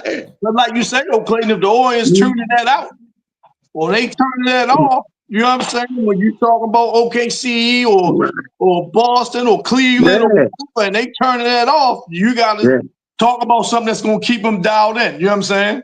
I've never seen a superstar like Jason Tatum. I've never seen a superstar like this absolutely gets no pub at all. Ignored. Yeah. Ignored. Yeah. I think recently, Kyle Hurd, I think he did he said that like it's when Jason Tatum retire, he will be soon forgotten just because he don't, like almost like I think he's probably get less attention than Tim Duncan. Would y'all say that he gets less attention than Tim Duncan? Like I don't know, but I think part of it is his style of play. Yeah. And he's not. Go ahead, Mike. Go ahead. I'm sorry. No, I think that Jason Tatum's style of play is he's not he's not flamboyant at all, and then and he don't get. I mean, it's not pretty. It's not pretty to watch. It's effective, but it's not pretty. Not flashy. Things like that. Yeah. See, you had to. Go ahead. No, bro. No, I'm saying, and that's why for that short period of time, as short as it was, everybody start falling in love with Anthony Edwards because he had that flair with his game. Yes. You know what I'm saying? And everybody fell in love with Anthony Edwards for that, little bit of time. Like that. And the kid always has a smile on his face. Always. The kid is just having fun, and that's what we miss about the game is seeing somebody excel, having fun. And he's so charismatic, man. And Steph don't dunk and stuff, but Steph is very charismatic too when he plays. Extremely charismatic. He be having a ball out there too. Yes. The thing about watching a guard play is like guards you have to be so much more crafty when you play as a guard, you know what I mean? And that shows in your game too, because you going in there with them trees, you will get your shot blocked, and you have to be able to get around big guys. You have to be able to shoot over big guys. So that's more aesthetically pleasing. People can identify with a dude that's only 6'1" as a you know what I mean, as opposed to identifying with a guy that's 7 feet tall. You know what I mean? They got it. That's another thing. Yeah, that's another thing. You can almost say, "Oh man, I can relate to him because he almost my size." You know what I mean? We almost the same size. Yeah, Yes. So I think it's that's why that comparison with Tim Duncan is valid because if you recognize the skill and the talent that Tim Duncan has, he had it, but he didn't have the personality of an MJ, of a Larry Bird, of a Magic, right? Those guys had the skill and the talent, but they also their personalities shone through in their play and how they talked on the court and off the court. And I think not only having a personality thing, it helps you off the court, as far as like endorsements and things like that. You know what I mean? If they look at you as being real bland and vanilla, pretty much, they not necessarily going to pick you as one. You know what I mean? To be a face of their brand, so to speak. That's how I lost out on the Coke contract. Yeah. I was too vanilla and bland. Yeah. Right. Yeah. Let me ask y'all this then, right? If you Adam Silver and like with the current state of the NBA, like what do you, if each one of y'all, like what would y'all do to improve the NBA or get the NBA like in its current state back to what it used to be? Let me lead this off, folks. A lot of people, the commissioner of MLB, Paul Manfred, right? When he came up with all these, people said was crazy things, right? These rule changes, and he's implementing different things when the games is in extra innings. A pitcher can know when someone's on first base, when you only can throw the ball over there 2-3 times, and then that's it. People killed him for it, right? People killed him for, oh man, you messing with the game and all that and this. You putting somebody on second base after like the 10th inning or something, when you're in extra innings, you putting the lead runner on second base, already put them in scoring position, things like that, and they killed him, right? But what it did was it made the game more interesting. It made the game more interesting. Managers had to really manage now, things like that. And then the average fan don't mind tuning in because they're going to see some action. I think what it is, man, with in the NBA with Adam Silver, man, something is going to have to be done about this 3-point shot. Now, I don't know. People that came off with, and I don't have an answer for it, first and foremost. I don't have an answer, but I think that's something that they really need to talk about. Some people said, man, look, threes are not allowed within the last 2 minutes of the game or something like that. Or there's no corner threes now. All the threes going to be, out top, things like that, right? So I don't know the answer, but I think something with that 3-point line, I think something going to have to be done with that. Yeah. All right, who next? I say shorten the season. Shorten the season, bring back hand checking, things of this nature. Let it be a little bit more resistance in the game, but I shorten the season. And then I would sit tight and wait and let the star emerge instead of constantly keep trying to create one. Now, let me ask you this, Clayton, real quick. Would you go back to illegal defense? Like whereas though you take the zone out? Would you take the zone out of that? I would take the zone out. I would go back to how they played. I would take the zone out. I would let it be a lot more physical, and I would shorten the season. So games matter. You don't want to take games off. And like I said, I wouldn't be kind of trying to push a player per se. I would take the All-Star game and put it back to like it was. I would try to somehow in the collective bargaining agreement come up with something where the players are obligated to participate in All-Star weekend to some degree, if you can, within the collective bargaining. But other than that, let the stars emerge. Let the resistance and the competition give birth to the star. The game is we've talked about it. The games come down to analytics, and the analytics say you take the high percentage shot, and the high percentage shots are the 3-pointers, right? So you're good shooters who shoot high percentages. It's over the span of the game. You're going to get more points when those guys can shoot the threes, and when the inside guys can take the high percentage layup, dunk, whatever, right? And so that's what we're left with, is a game where the majority of plays are 3-pointers and dunks, and without all the stuff you guys talked about, right? Without the resistance, without the D, it's just boring to watch. I want to see the creativity. So what would you do to change? I like bringing back the hand check. I like bringing back the illegal defense. make it harder to score. I don't think basketball can be improved by higher scoring like the other sports can. And I think baseball having higher scores and football and hockey having higher scores, maybe that brings people in, but it has not worked for the NBA. So let's pump the brakes on this more scoring framework and make it harder to score, because that's when the creativity, the mid-range jump shot comes back.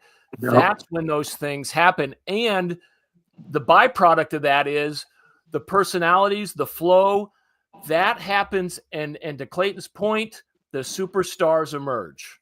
Yeah. Yeah. And I would get rid of the play-in tournament. One other thing, I would get rid of that. I think that play-in tournament is probably just like they put that in there because like the league was declining, so they wanted to kind of create some interest with that. And that mid-season, I would take that mid-season first before the play-in, though. Yeah, mid-season, yeah. That would go first. You know what I mean? If I had to chop one or the other, I chop that mid-season. Yeah, that mid-season. You want people to have to play to get in, you know? Yeah. Now, what I would do though is I would bring back that power forward position, just to offer like more resistance and make it more competitive. When you had guys like Alonzo Mourning, you had guys like Anthony Mason, or you had the Davis brothers up there in Indiana. You know what I mean? Because those Kevin Willis, those guys, you got to play hard. You can't be finesse and deal with those kind of guys. And so you know what's good about that, though, Mike? Draymond Green guys would be quote unquote superstars, but they played they was a vital part of the team. You understand? Exactly. Right. Exactly. My point exactly, because like when you look at a guy like Kevin Willis, or you know what I mean, you don't really know his value to a team until he is gone. Right. You know what I mean? Like he's just a big dude who just, you know what I mean? He's just a big dude who just clog up the middle.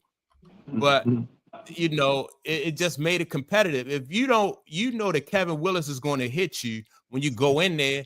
You pull up for that mid-range jump. Right, so, they make you play a mid-range game. Yeah. Right, yeah. You're not going to go all the way in there. You know Kevin Willis or you know Karl Malone is going to knock you. You know what I mean? They're going to knock you down when you go in there.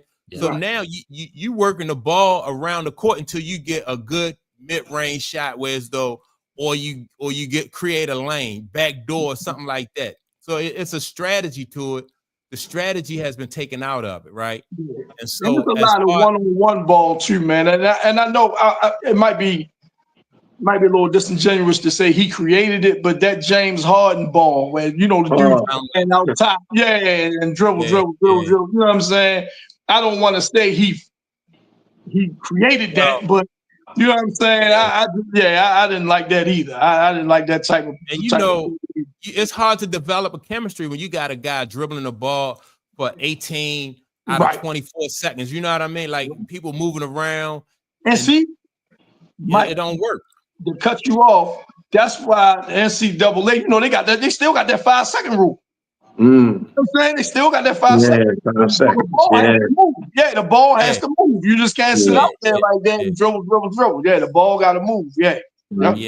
So just imagine, that would be good though. Just imagine if the NBA had that 5-second rule. Exactly. Exactly. Like back in the, like wherever you play basketball at, you can't, like the old school dudes, when we was coming up, they ain't let us dribble that ball like that. No. Man, they'll sit you there. Touch it.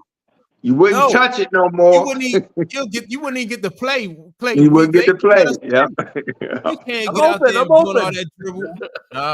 It wasn't like that. You know what I mean? You had to be decisive. When you caught the ball, you had to be on a part of the court where you know that you are a threat to either score or assist somebody else in scoring. You don't get the ball out there at the 3-point, like clear out and all that stuff.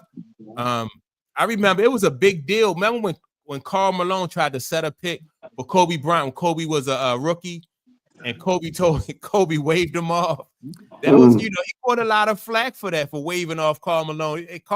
He was outraged. You know what I mean? So that just was, it's just a whole different game. Yep. Yeah. Yep. Day, man. So Yep. yeah. Oh man, you know what? We didn't switching gears real quick. I wanted to talk real quick about Geno Smith, right? Leaving the going to where you at now with the Raiders? Las Vegas, yep. Las Vegas Raiders. So what do y'all think about that? From Geno Smith goes from the Seahawks to the Raiders. I forget. So on our chat, somebody asked about Shador, and it kind of feels like there's a plan getting put into place, right? Mm-hmm. Pete Carroll's putting his stamp on this team. He's bringing in a proven veteran who maybe if they get Shador, somebody that can sit behind a successful proven veteran and learn and kind of the same pattern that that Pat Mahomes did behind Trent Green. Alex Smith. Alex Smith. Yeah, Alex Smith. Yeah. Yeah, I think I'm the one to ask that question about, so do that mean they move off of Shador? Somebody chimed in that he could be that bridge quarterback until Shador is ready to, to take over and things like that. Mm-hmm.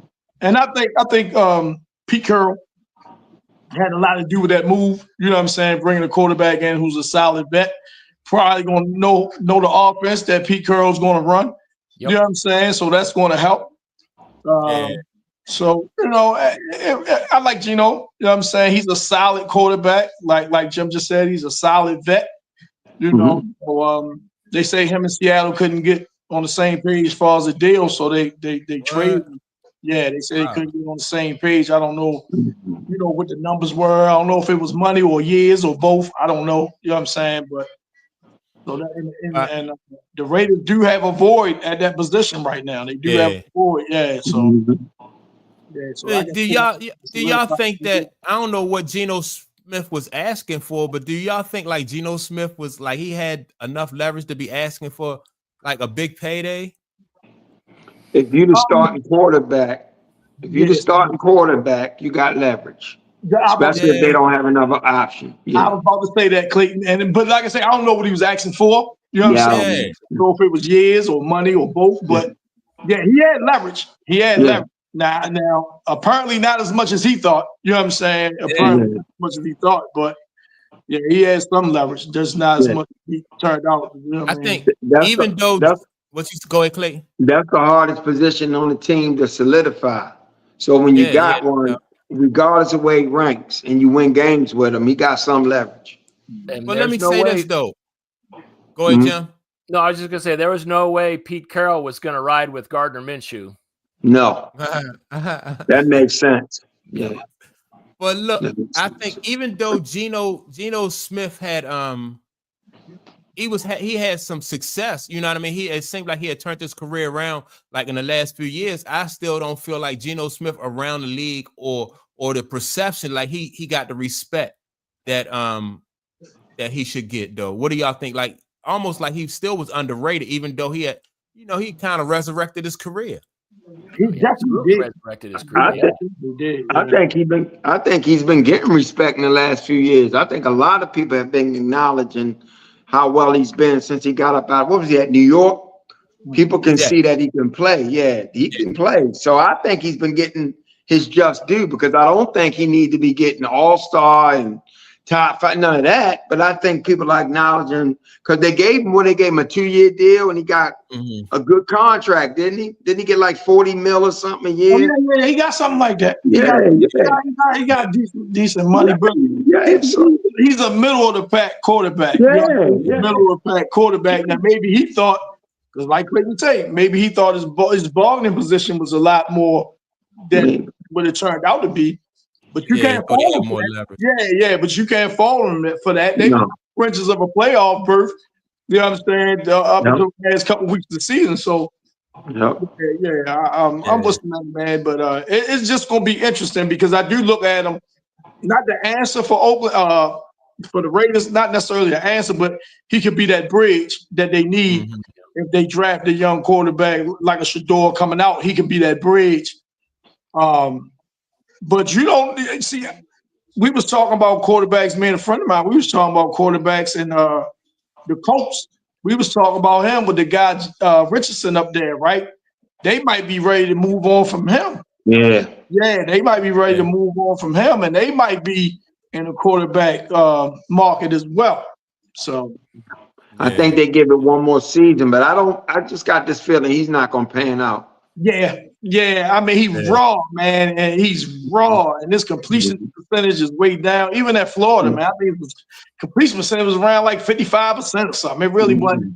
Yeah, it really wasn't all that great. But they was talking about them trying maybe making a play on the guy in Minnesota. What's his name? Sam Darnold. Yeah. They talking about they might go for him. You know what I'm saying? So you know, teams that you might not even think that's in that quarterback market, like you say, that's the toughest position to, you know what I mean, to solidify. So a lot of teams are trying to nail down that position. Yeah. Let me read this comment by BLW 916 real quick, right? So she says that she stopped watching in 2016, right? I guess because of the Colin Kaepernick situation, right? And so I remember, like, with the Colin Kaepernick situation, like, whether you are on, it don't really matter to me, like, whether you're on Colin's side or whether you're on the team side, right? I think that people can find a way to support. Like, my way of supporting is I support the players, but I don't, like, before that Colin Kaepernick situation, I used to wear like I used to wear like the merch. I used to wear like the Ravens jersey, the Ravens t-shirts, and repping the Baltimore Ravens, right? So I stopped watching professional football for a while because I was like, well, I'm supporting Colin Kaepernick. But then you have to remember that the players, you know what I mean? But you still need to support the players who are in the league. Well, I felt like that. Some people may not feel like that, but I still wanted to support the players in the league. So I'll watch. But as far as like wearing, the merch and stuff like that, like that's something that I don't do anymore. Like wearing like the Ravens jerseys and we had all the different kinds of Ravens stuff in our house. But yeah, I like to support the players because I admire like what they do on the field and stuff like that. A lot of talent and people dedicated to their craft and stuff like that. So I just wanted to add that to this young lady's her post. I was like that too. That too during the Cap situation. I stopped watching, but also felt a little salty, and I resented the players for not rallying around him. So I felt like they didn't deserve my support because they wasn't supporting him. But that was one of the things that really started making me detached from having emotional connections to all of this stuff. So that's why now I speak objectively. I don't have a team and all that stuff. But that was one of the things leading up to that. But now even that situation I look at different. But that's just growth. I mean, Clayton, that ain't nothing wrong with that. That's just no. And having a different lens to look at, you know what I'm saying? And like you said, we shouldn't really look at the same thing we looked at, 10, 20 years ago the same. You know what I mean? We should, with information and growth, and like you say, we got different lenses now. So you look through a different lens, you might see it a little different. I fall into that category, whereas though I look at it different than I did, even though I support them now. I just just the lens I look through now is just different. That's all. I could definitely say that I never had any problem ever with the actions, with the message. I know that's going to surprise you guys. It felt like, I get it. I understand. I mean, as a pale American, I could understand as much as from my perspective. Right. I didn't really, step back and say, hey, I'm mad at a league or a society or a group. I just was confused because I didn't understand how people could so easily, pick sides. I mean, there was a side of it that I said, okay, yeah, I get it. there's a lot of stuff happening in society that with today's media and today's technology, we're getting all of these videos and we're seeing these things that people who have lived and walked in those environments are saying, hey, this has been happening for a long time. Right. And this is how cops treat us. And so I listened and I said, hey, that's okay. I don't have that experience, obviously. I haven't lived in that environment. I haven't been treated that way because I don't look that way. So it's a long way around to say, okay, I'm listening, and at the same time confused by how that whole thing made people run away. People that look like my demographic run away and say, I don't want to deal with this. And I'm mad because you're making me want to deal with this. That's what confused me is let's have an honest conversation. And that's the way I saw it is this guy wants us to have an honest conversation that let the people in the know have the conversation. I'll listen. But yeah. I mean, I know we didn't mean to get off on that kind of topic, but I mean, it's sports and sports at that moment, at that time, gave us the opportunity to have those conversations. And my response to that was, why are we not having those conversations? I'm confused. Yeah. And people wanted to run away from it. And in running away from it, there's a demographic that's very similar to mine that got angry about it. Like, why are we getting angry? Yeah, it was that topic for a lot of people. It was like, like sometimes people want sports to be a like a place where you can just get away from like thinking about like everything that's going on in society. And you know what I mean? You want to be able to like almost like a retreat. You know what I mean? Like on a Sunday at 1:00, you're like, all right, man, I'm just, everything else is off the table. I'm just focusing on my team. And you know what I mean? So you can understand like why some people, we don't want to hear about that. But his protest basically before he got that attention was basically silent. You know what I mean? And then once it came to light again, he still wasn't in a position where he was trying to force his belief or something onto other people. So that was, like I said, that was my issue with like the way that, that they handled that situation. And like the young lady just posted, she said she believes that it all stemmed from, like how Donald Trump felt about that situation. He wanted to flex. A lot of people felt like he wanted to flex in that situation. And so that made other people feel like, all right, we need to apply pressure or take a stance. But you remember if y'all guys remember what Jerry Jones said. Jerry Jones said if any one of my players, I'm cutting. So I just think Donald chimed in, but I think the controversy had already been sparked before Donald chimed in. For sure. I'm not sure like of the sequence of things though. Yeah, it was like that. He just that's a deep conversation. Yeah. I mean, that's a whole nother podcast. That's a whole nother podcast, and I appreciate BLW 916 for bringing that up though, because and like I said, that just to me it just made me like I said, I watch football differently now. Like I'm like Clayton, like I like good football, but I'm not attached to the point where as though I'm getting emotional about it or I'm so vested. You know what I mean? I like the players. I admire the players. I admire the coaches who can come up with the strategies and stuff like that. I mean, you know what I mean? Like to go back and forth and beat each other and challenge each other. So that part of the game, I was not willing to give up. Go ahead, Tom. And I think when it got you, I speak for myself on this. When it got you, I start looking at it for what it really is, entertainment.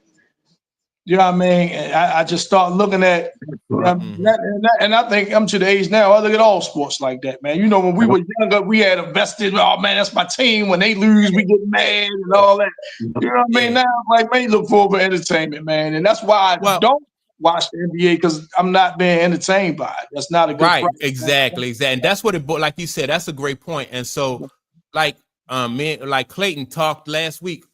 Me, Clayton, and we was talking about he went to watch his grandson play football. You know what I mean? So you got kids playing Pop Warner.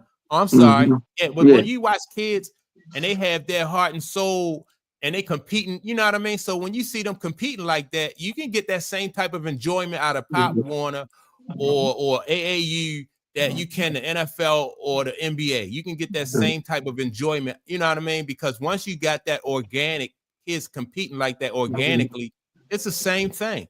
You know, except for the lights and the cameras, that's the only difference. That's the only really difference to me is the lights and the camera.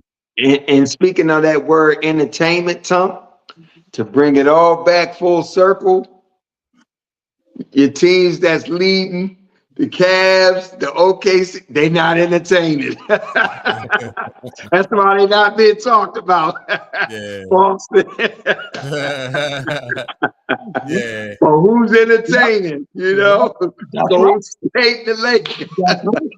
Yeah. I mean, it's so many different narratives surrounding the Lakers, not just playing. Exactly. There's so much going on with the LeBron thing, the Luka thing. You know what I'm saying? With the Laker franchise as a whole. You know what I'm saying? That's like a reality show in itself, though. You know what I mean? If you follow the Lakers, it's just basically like reality TV. You know what I mean? You got Bronny James, you got Luka situation. You know, all of this stuff is just like unprecedented. That's what it's about. The entertainment value. The entertainment value. That's what stimulates people. That's it right there. Yeah, that's it, man. We're in a reality TV environment.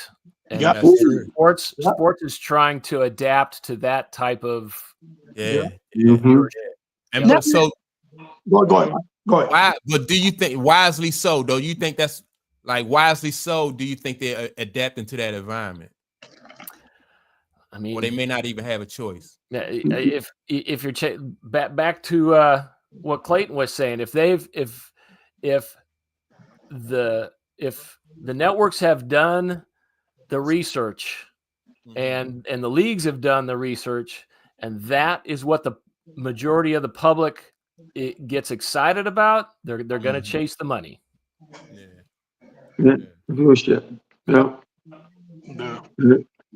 man. But what you think about this, Clayton? I know you said go back NBA. I'm talking about go back to East West.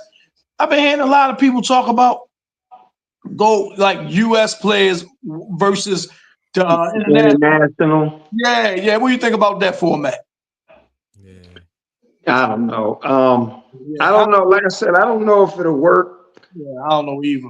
Because the whole thing is why they plan. See, the whole thing is what the desire is. Why they plan, what they plan for. And I don't know if beating international stars is going to be enough to motivate players to really compete hard. You know, I don't know. I like the East West. Gimmicky, man, stop being so gimmicky. Right. All-Star weekend with the Kevin Hart thing and all that. It's gimmicky. It's old, man. It's played out old, man. You got to move on to something different, man. You know what I mean? That's why. But that's it's like.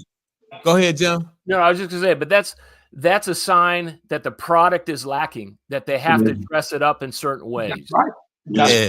That's right. So that, like, what the NBA right now is going through is reminded me of that movie with Will Ferrell. And what was that called? Tropical. What was that movie called? Will Ferrell. He had the semi-pro league. Oh yeah, yes. It's called Semi-Pro is the name of Semi-Pro. I ain't see that. Yeah. You ain't see that Will Ferrell movie, and he was wrestling a bear. Oh man, y'all got to see that movie with Will Ferrell, man. That's a crazy movie, man. I haven't seen that in a long time, but that Semi-Pro. And he wrestled Semi-Pro, and it was halftime. They had all these little different, like little different promotional things just to get the crowd in and involve the crowd. So like the WWE, like the WWE. Right. I would take a page out of Major League Baseball over the All-Star Game in the NBA. I would make East-West, and the winner gets the home field advantage in the finals. So that way everybody playing for something. Yeah. I think though, man, I think once you make that competitive, you make that league competitive, and then the East versus the West, it would go back to that old format. Because remember, it was big. It was a big deal to see Larry Bird on the same team with Isaiah Thomas, knowing that they beat each other up throughout the season. Yeah. You know what I mean? And so when you see them playing with each other, because it wasn't like you could players moving around like they do today. Right. You know what I mean? So if Larry Bird is playing with Isaiah Thomas and he on the same team with Dominique Wilkins, that's a big deal. And I'm about to say that's the only time you're going to see that is the All-Star game, like say, because they wasn't moving around. And we had that last year in the WNBA with Caitlin Clark and Angel Reese playing as teammates. Yeah. So the WNBA, really, the way they operate, they have stolen a page from the NBA playbook. You know what I mean? Like, so you see a lot of what they're doing, like what the NBA used to do. You see the WNBA doing it now. Mm-hmm. Let me ask y'all this. What about a true 1-16 format, regardless of conference? A true what? Playoff format where the top team play the 16 team, true 15, regardless of conference. Like a true, play out. Like a true. Yeah. As far as playoffs, I'm talking about. I think it can work. I think that can work if you had that competitive environment. You know what I mean? I think that'll just be like a byproduct of that. I think it can work if you got that competitive environment.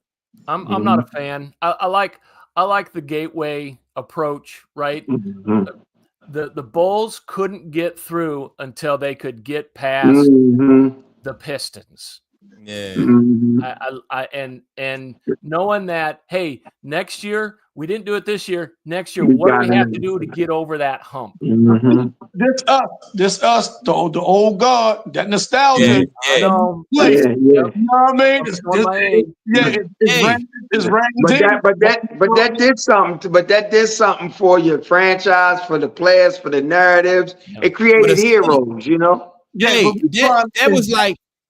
That was like a cliffhanger, though. You watching the cliffhanger, you watching the show, and then like who shot JR? You know what I mean? You gotta wait till next season to find out. You know what I mean? So if the Pistons knock out, you know what I mean? You gotta wait. You see if LeBron. I mean, if Mike and them can make a comeback, you gotta wait till next season. But Detroit had to get through Boston. Yeah. Vice versa. Yeah, man. I think the state of the game now. You got to inject something in there to get the fans, try to get the fans back. And if it turns into like almost 1-16, almost like an NCAA type thing, the top team and the worst team square off the first round, and 2-15, 3-14, so on and so forth, man. You got it. I think it deserves a shot because what has been, the norm for so long, it don't seem like it's working anymore. Yeah. That's facts. Right. Mike, you said something about it was a thing to see Larry playing with Doc and stuff like that. And Tonk, you hit on it. The players move around from team to team so much, that's not even a novelty anymore. Yep. Right. It ain't. Right. Yeah, man. So Yeah. All right, man. We covered everything that I wanted, that I wrote down on my list, plus some more stuff. Thanks to thanks to the participation of BLW 916. Yes. Yeah, man. And who else was in here? Young Disciple. Yeah, man. I appreciate Young Disciple input, comments, man. So yeah, man. We covered a lot of stuff. But tomorrow I want to talk college. Some women's college basketball. There's some good games coming on today. Yep. So, that time of year. Yeah. So it's just championship week though, so I ain't really plugged in. March Madness, but championship week not so much. But I get it. I get it. I get it. Big East start up Wednesday. Who? You said Big East tournament start up Wednesday. Yeah. All their championship games now is on Saturdays. Remember? Years ago, it used to be Sundays, the championship game. Now they all on Saturdays now. Yeah, I don't think the conference championships bring much suspense right now. You kind of know who's gonna win the conferences. Like USC gonna win the Big Ten, I believe, since they got added to it. Parity though, is that true though? With like all the parity, you got more parity these days, bro. Let me say something to you. They didn't beat UCLA twice. Now they didn't put UCLA and USC in the Big Ten. Going against some other schools, they can't compete. USC gonna win the Big Ten.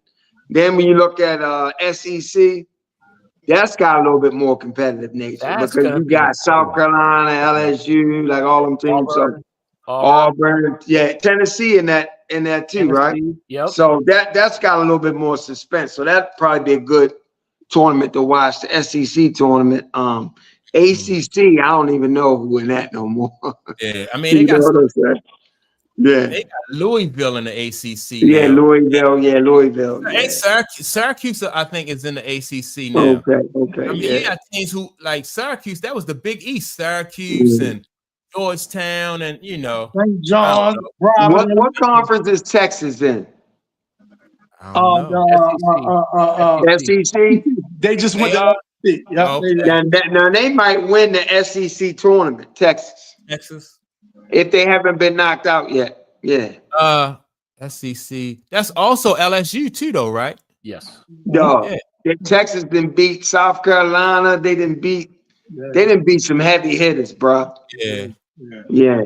I like their coach down there in Texas too. Yeah. On the female side? Yeah. Okay. Yeah, I like the coach.